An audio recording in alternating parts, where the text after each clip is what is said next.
Take legal S4 channel पर आप लोगों का फिर एक बार स्वागत है। साथियों, YouTube चैनल के माध्यम से तथा कुछ अन्य समाचार पत्रों के माध्यम से ये सुनने में आया है, खुद न्यूज़ दुनिया के प्रमुख नीरज शर्मा ने यह बताया है कि ऑल इंडिया संघर्ष न्याय मोर्चा जो समिति बनी थी, जिसमें कुछ लोग टकराव कर रहे हैं, कुछ लोग आंदोलन में रोड़ा अटका रहे हैं। साथियों, मेरा ये बहुत पहले से ही मानना था और मैं कई बार ऑल इंडिया समिति संघर्ष न्याय मोर्चा समिति से बात हुआ था कि आप लोग ऐसा कीजिए कि जो भी राशि इकट्ठा हुई है उस राशि में से या और राशि इकट्ठा करके आप सबसे पहले सुप्रीम कोर्ट में PIL दायर कीजिए। अब चूंकि आज की परिस्थिति ऐसी है कि आज की परिस्थिति में न तो सहारा सुन रहा है और न ही सरकार सुन रही है। कई आवेदन, कई निवेदन, कई प्रार्थना के बाद भी सरकार के कानों में जूं तक नहीं रेंग रहा है, यानी सरकार बिल्कुल निष्क्रिय हो चुकी है। ऐसी स्थिति में हमारे पास विकल्प सिर्फ न्यायपालिका का बचता है। अगर निवेशकों का भुगतान चाहिए तो हमारे पास सिर्फ एक ही उपाय है, एक ही विकल्प है कि हम अधिक से अधिक याचिका माननीय सुप्रीम कोर्ट में प्रस्तुत करें और याचिका के माध्यम से हम निवेशकों के दुख और दर्द को बयां करें।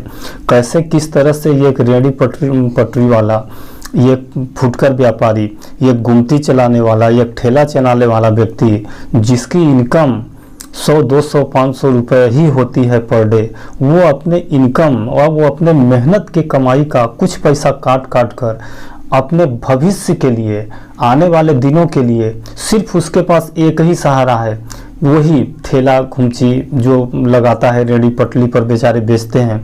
सिर्फ एक सहारा था, वही जो 100-200 रुपया मिल रहा है, उसमें से वो बेचारा 200, 100, 10, 20 रुपया पर डे के हिसाब से या महीना के हिसाब से इस उद्देश्य के साथ बचत किया कि आज के 5 साल बाद हम अपनी बेटी की शादी करेंगे तो हमारे पास शादी में 1 लाख, 2 लाख, 5 लाख रुपया खर्च होंगे, तो 5 लाख का प्रबंध हम इतना अगर बचाएंगे तो हो जाएगा।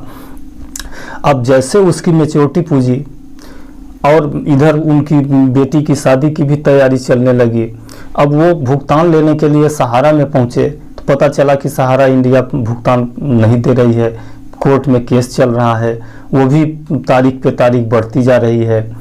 अब आखिर देखिए, किसी की बेटी की शादी करना हो तो वो चुप पे हाथ रखे बैठ तो नहीं सकता, इंतज़ार भी नहीं कर सकता, चूँकि माहौल भी देखना पड़ता है। खूब वेट करेगा 1 साल 2 साल, अंतोगत्वा उनको शादी करना है। ऐसी स्थिति में बताइए कितना भारी विश्वासघात सहारा कंपनी के द्वारा किया गया। इसमें सहारा कंपनी सिर्फ अकेले इन्वॉल्व नहीं है, सहारा कंपनी के साथ साथ पूर्ण दायित्व अभी वर्तमान में जो सरकार है उस सरकार की जाती है। अगर सरकार पहल करे तो ऐसे निवेशकों को जिनको नितांत आवश्यकता है और उनके पास पैसों का कोई अन्य स्रोत नहीं है, वो ये कमेटी बना ले या जांच करा ले, जिनका भुगतान मैच्योरिटी पूजे हुए 1-2 साल हो गया है और वो उनका ब्लैक मनी नहीं है, वो उनके द्वारा 10 लाख, 50 लाख, 1 करोड़, 2 करोड़ रुपए निवेश नहीं किया गया है। ऐसे लोगों का भुगतान कराने के लिए पहल करे। अगर सरकार सहारा से भुगतान कराने में असफल रहती है, नहीं करा पाती है, तब भी सरकार के पास विकल्प है। सहारा चाहे या जो सेबी चाहे तो सहारा की जितनी परिसंपत्ति है, परिसंपत्ति को जब्त कर ले।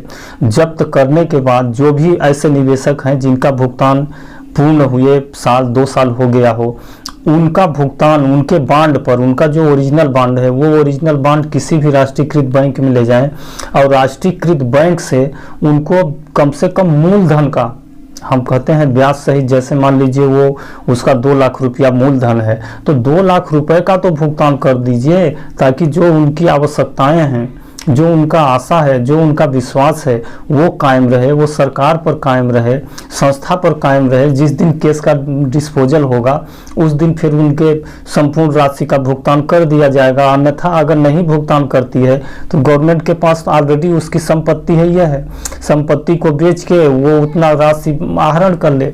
इस तरह से मेरा निवेदन बार बार है, सरकार से निवेदन है कि आप कृपया आप जो कुंभकर्ण की नींद सो रहे हैं, आप उठिए और इन निवेशकों के दुख दर्द को समझिए। ये बहुत मामूली दर्द नहीं है। यह इतना भारी आर्थिक कठिनाई है, इतना भारी आर्थिक कठिनाई है कि लोगों के सामने अब कोई रास्ता नहीं सूझ रहा है। सिर्फ उनके सामने सिर्फ एक विकल्प बच रहा है, या तो आत्महत्या कर लें या कि घर द्वार छोड़ के कहीं भाग जाएं। तो इस तरह से निवेशकों का दुख दर्द सरकार के रहनुमाएं बहुत सारे लोग हैं। ऐसा नहीं है कि ये वीडियो हमारा किसी न किसी सरकार के व्यक्ति तक नहीं पहुंचता है। अगर सरकार के व्यक्ति तक पहुंचता है तो वो सरकार के मुखिया तक पहुंचाए और इस पर विचार करें और तत्काल निवेशकों के लिए कोई न कोई विकल्प सुझाएं, ताकि उनका जो आर्थिक समस्या से वो जूझ रहे हैं, दो चार होना पड़ रहा है, उनको उससे थोड़ा बहुत निजात हो सके। हमारा निवेदन है कि आप तत्काल एक्शन लेते हुए बैंकों को निर्देशित कीजिए कि सहारा के जो भी बॉन्ड हैं, ओरिजिनल बॉन्ड हैं, उनके आधार कार्ड ले लिया जाए, पैन कार्ड ले लिया जाए और उनके बॉन्ड को बैंक वाले रख लें और उस बॉन्ड पर उनका जो मूलधन है, उस मूलधन की भुगतान करने की प्रक्रिया चालू किया जाए। इसके अलावा हमारा जो हम तैयारी कर रहे थे एक PIL जनहित याचिका दायर करने की, जनहित याचिका भी हम लोगों की बहुत जल्द ही माननीय सुप्रीम कोर्ट में दायर करने की प्रयास जारी है। इसके लिए हम लोग निवेशकों तथा एजेंटों, जिसमें हमारे बहुत सारे एजेंट सम्मिलित हो रहे हैं, उन एजेंटों का हम लोग कल मीटिंग बुलाए हैं। कल मीटिंग बुला के कार्रवाई रजिस्टर हम कंप्लीट करेंगे और कार्रवाई रजिस्टरों में उन निवेशकों को तथा एजेंटों का हस्ताक्षर प्लस मोबाइल नंबर लेंगे और उसके हिसाब से एक मोर्चा का गठन करेंगे। और मोर्चा के गठन के बाद हम लोग बहुत ही जल्द एक याचिका भी माननीय सुप्रीम कोर्ट में लगा रहे हैं। और मैं ऑल इंडिया संघर्ष न्याय मोर्चा समिति से भी कहता हूं कि आप भी जनहित याचिका लगाएं। अब चूंकि देखिए, अब हमारे निवेशकों के पास जो भी पैसा था, बहुत बड़ा पूंजीपति तो है नहीं कि उनके पास अफराध पैसा है, आपके आंदोलन को सपोर्ट कर लेंगे या आंदोलन को सुचारू रूप से चला लेंगे।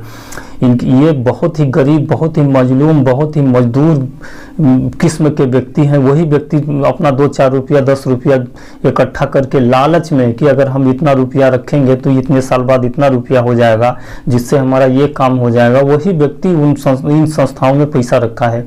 अब इन व्यक्तियों के पास इतना पैसा है नहीं कि आपके आंदोलन में दिल्ली, बम्बई, कलकत्ता के आंदोलन में 10-10, 15-15 दिन का सहयोग करे। तो ये सहयोग हालांकि कर भी रहे हैं, लेकिन जिन साथियों के पास नहीं है, तो आप लोग से भी मेरा निवेदन है कि आप लोग भी एक याचिका लगाएं और माननीय सुप्रीम कोर्ट से ये दुख दर्द बयां करें।